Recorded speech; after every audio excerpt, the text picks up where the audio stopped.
Reid Hoffman is here. He is chairman, CEO, and co-founder of LinkedIn.com. The professional networking site has over 36 million users in over 200 countries and territories. While the recession has taken a toll on the technology sector, LinkedIn has thrived. The site now adds one new user every second. Reid has been called the most connected person in Silicon Valley. His track record in investing in successful companies speaks for itself. He has helped finance over 60 companies, including Facebook and Dig. He was also a senior executive at PayPal before it was sold to eBay. I am pleased to have him here on this program for the first time. Welcome. Thank you. That's a very impressive record there, if I may say so, sir. I mean, what is it you have? Well, there's always a lot of luck Yes. in this. I also think that part of what is attracting me to the internet is what kinds of applications can you have now that everyone can participate? Yeah. So unlike kind of traditional media, a little bit, the background of television, radio, et cetera, where it's principally broadcast, the fact that you have millions of people participating, what kinds of new applications can change people's lives? And I have at least a reasonably good nose for it. But there is also this idea of, and I've explored this before, with community. I mean, what is it? And is that one of the principal things driving the future usage of the internet?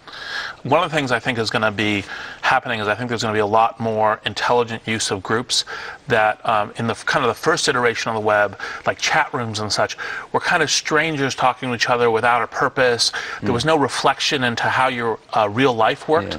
And it was simply the capacity to have a dialogue with somebody who you didn't even know who it was. Exactly. And I think that, part of the whole Web 2.0 and also social networking, professional networking revolution is now you're actually taking your real relationships and putting those online and then having those kind of influence your life. Because talking in a chat room randomly to people you don't know, usually not that interesting.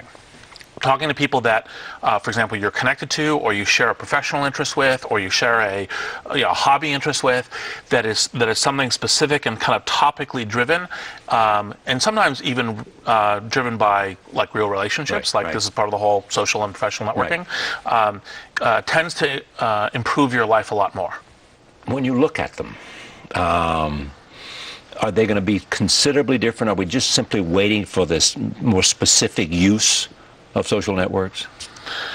Well, or professional networks? Yep. So when I founded LinkedIn, I decided there was going to be this kind of new generation of internet applications that are all based on the fact that now people are going to port the real world. It's supposed to like going into like a virtual world where you didn't know anybody, and you were just kind of exploring it as this kind of fantastical new place.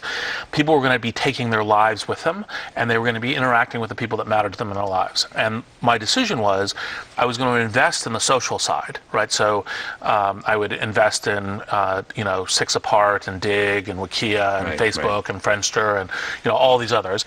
And I would start the professional side, because the professional side, people has kind of 40 years of their life is in the professional world, and how do you influence and change all of that?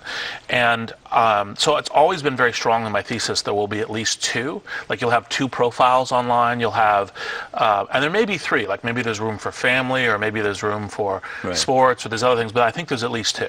All right. You just mentioned Friendster. Is Friendster going to be taught in the business schools as an example of what? Let's see, I think it's probably, well, I think they're actually going to be successful, but it's one of those cases where snatching defeat from the jaws of victory, I think, is the way of inverting the expression. They were on the right idea, and it slipped away. Yep, and I think it's principally a challenge of they had a lot of difficulty getting their execution together, and when you actually end up with very, very slow page load speeds, people just kind of gave up on it eventually, because it was growing like this, and then it just stalled. Now, is that because they didn't know how to do it, or they couldn't find the right software, or they just weren't paying attention? I wasn't an insider to the company, I was an investor. But I think that it was the then management team didn't pull together to solve that specific problem. Yeah. See, that's an interesting lesson in business right there. Yeah. Sometimes there'll come along a difficulty that will crush your business unless you take care of it. Yes. It has the capacity to prevent you from reaching some kind of max speed that's necessary. Yes. or in that case, they actually had the mass speed of growth, and what they needed to do was keep their systems in line to continue to do that, right? And I don't know what diverted their focus, but they just didn't focus and solve that problem. All right. Tell me the difference in LinkedIn and Facebook, and the difference in Facebook and MySpace. Okay, so LinkedIn is essentially what you do in order to solve professional tasks. So it's looking for expertise, sharing information on a professional problem you might be solving. Like what? So, for example, I posted a question on LinkedIn about where should we locate our European headquarters, right? And within a day, I had about 20 answers, which included some components of information that actually hadn't occurred to me. Like, so it hadn't occurred to me multiple direct flights to the location would actually be a really useful way of coordinating. Why wouldn't that occur to you? Well, because what I was thinking was, where's their tech talent? How much does it cost? What does taxation look like? Like, there were a list of things that I was actually already thinking about.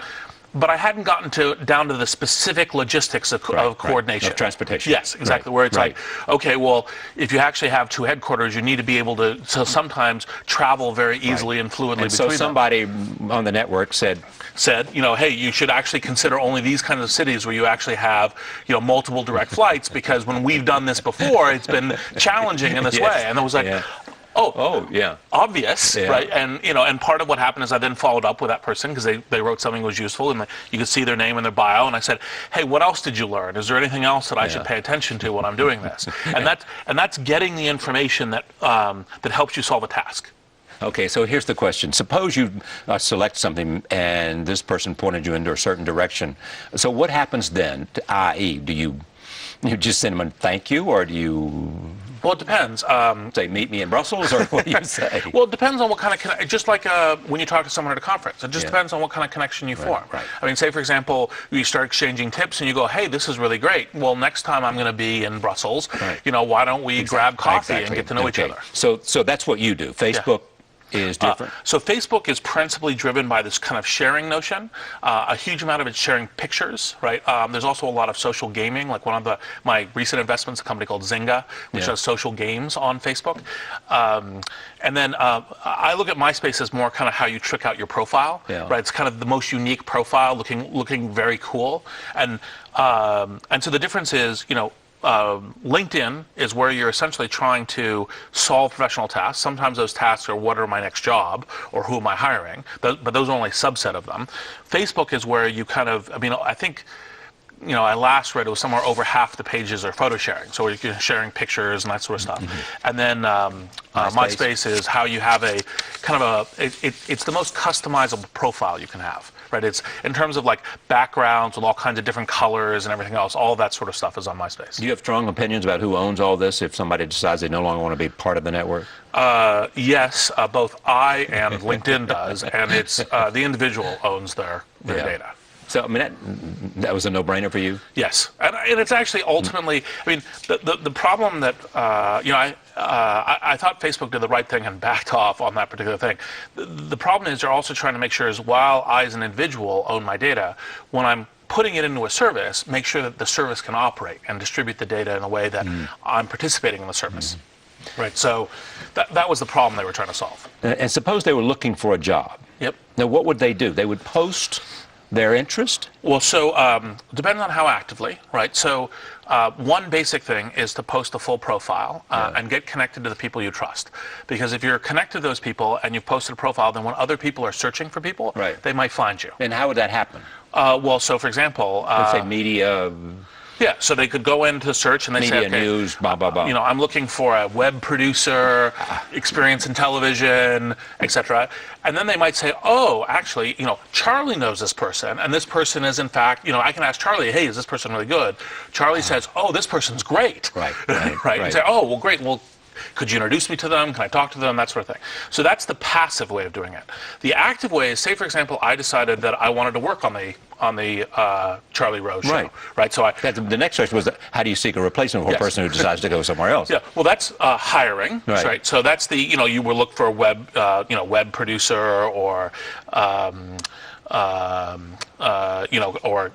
engineer or product manager or any of those sorts of things, and you can search for the right people. Now, when you're the job seeker, so for example, I looked before I came on the show to see if you were on LinkedIn. Right. Right. We will convince you, but we haven't yet. Yes. But when I typed in Charlie Rose, you have a web producer in New York named Matt or something. Right. And so I found I was 2 degrees away from him, so I could get an introduction through someone I knew to him if I wanted to talk to him. Oh, I see. So the 2 degrees away means what? Means that I know someone who knows him. I see. So therefore, you could use that person to, And say I was looking for a job on your show. Yeah. Well, then I could say, hey, could you introduce him and let him know that I can do this, this, and that sort of thing. And so then, as opposed to just kind of being a random resume that shows up, in the stack of stuff that comes in, I actually get a personal recommendation from someone who actually knows what I'm capable of. Now, we have a job from web producer. Are you interested? Not today, I don't think. I think you're fairly occupied. Do you get a look at lots of venture opportunities? I mean, obviously, there is a kind of, my understanding, you can correct me, there's a pecking order out here in Silicon Valley. Somebody gets to see everything. I would assume Kleiner Perkins or Sequoia and those people, right? Yep. Those are 2 great Two big ones, yeah. And there are 2 or 3 other, I don't know how many more. Then, you seem to have some kind of investment in some of the major success stories in Silicon. Yeah. So, how does that happen? So it's... You have money. Well, being able to be an investor and having a track record is important. Exactly. I think it happens for a couple things. So one is that people come to know that actually I'm very good at consumer internet stuff. So I can help companies, I can recognize what they do. I've seen the play a lot. I've been on the boards of some companies. I'm capable of doing that. Then the next thing is people who work with me, including venture capitalists, other angel investors, all go, oh, Reid's a really good person to have involved in these kinds of consumer internet things. And so most often, I actually basically don't take a meeting with a prospective entrepreneur if they don't come referred. It's actually one of the ways that I use my own personal LinkedIn profile, which is come to me on a referred basis. Get someone I know who say, oh, this is really interesting. In other words, you're looking for money for a venture deal. Yes. Before they get to see you, they have to be referred by someone you know. Yes, exactly. And someone whose opinion I trust. Right. Give me the profile of, is there a profile of a typical LinkedIn user? So I think the average age is 40. Right. I think when I last saw a study of this, we have kind of a similar profile of the people who read the Wall Street Journal. So household income of like 110K. Yeah. Generally a little bit more experience in their job, although we have everything down to 18-year-olds and everything up to 70-whatever-year-olds, or I don't know if we know we don't ask birth dates because birth dates aren't relevant professionally. We ask for like where did you work and where did you go to school and these kinds of things in order to help you connect with other people you know. But generally speaking, it's experienced professionals. Yeah. How much of it is job seeking?